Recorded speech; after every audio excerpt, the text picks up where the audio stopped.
On a Robin des Bois à l'envers, c'est le président Macron. Vous me prenez pour Robin des Bois, mais vous rêvez, enfin, je passe seul contre tous. Vous êtes le Robin des Bois à l'envers, vous piquez à ceux qui n'ont pas beaucoup.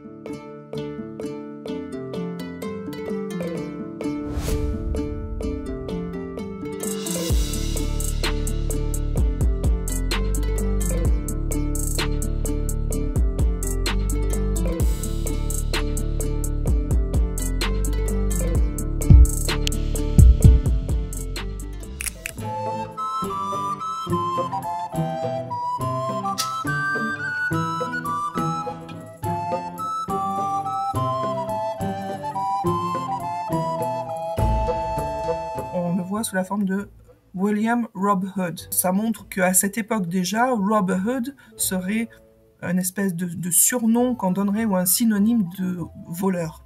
Par la suite, on a toute une flopée de Robin Hood, avec des graphies très fantaisistes qui reviennent assez régulièrement en fait dans les documents officiels.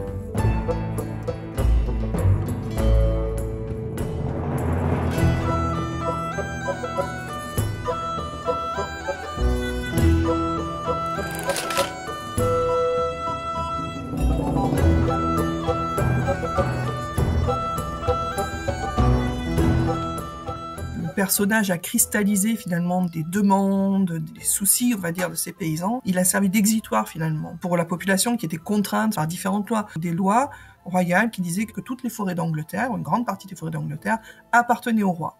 Et donc on n'avait pas le droit de venir y chasser. Et de quoi sont composées les premières ballades de Robin des Bois? Mais précisément de ça, d'un homme dans la forêt qui chasse. Et c'est ça son activité principale en fait. C'est pas de sauver les gens, c'est pas de voler aux riches pour donner aux pauvres, c'est vraiment de chasser.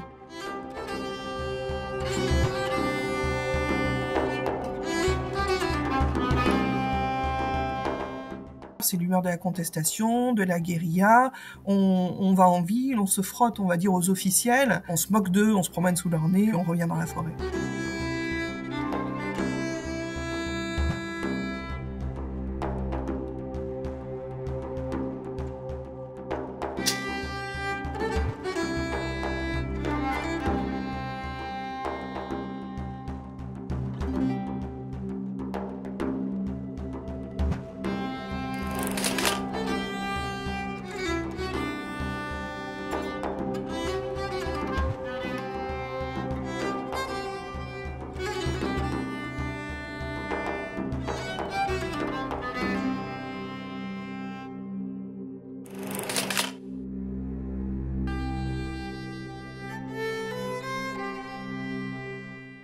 C'est une couche intermédiaire entre la noblesse et la paysannerie.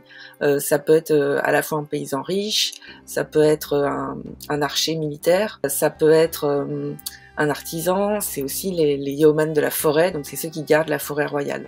Et c'est vraiment cette couche intermédiaire qui aimerait bien avoir accès davantage à la politique en fait.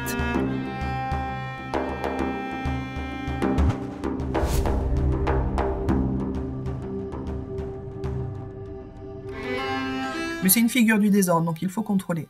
Et il va être repris par les dramaturges, mais dans une version anoblie et qui peut passer auprès d'un public qui a changé. Le théâtre populaire, c'est une chose, mais le théâtre élisabétain, c'est autre chose. Et on l'apprivoise, en fait. Pour le coup, c'est vraiment le schéma assez classique. Il a été dépouillé injustement par le roi, il a été mis hors la loi, et son travail, ça va être de demander sa restauration.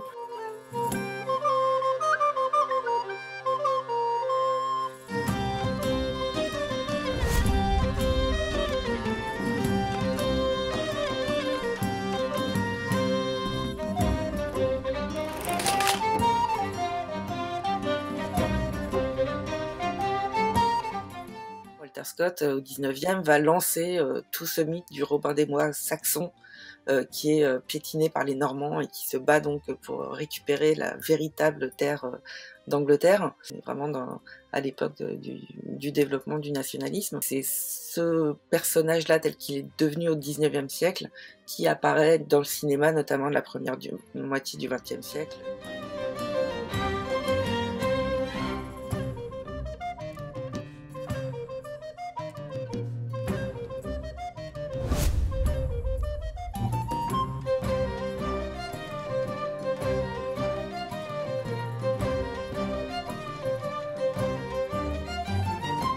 Eric Hobsbawm, qui n'est pas du tout un médiéviste, hein, a fait de Robin des Bois le symbole du brigand révolutionnaire, donc qui lui justement s'attaque à saper les fondements des autorités en place. C'est vrai que maintenant ces analyses sont quand même un petit peu contredites à propos maintenant de l'interprétation qu'on fait des révoltes de la fin du Moyen-Âge, qui sont au moins autant politiques que sociales. Effectivement, c'est un mythe qui est complètement plastique, encore plus plastique que le mythe arthurien. Quand on voit toutes les adaptations, que ce soit en film, en série, on en fait vraiment ce qu'on en veut selon ce qu'on a envie de montrer, en fait, quoi.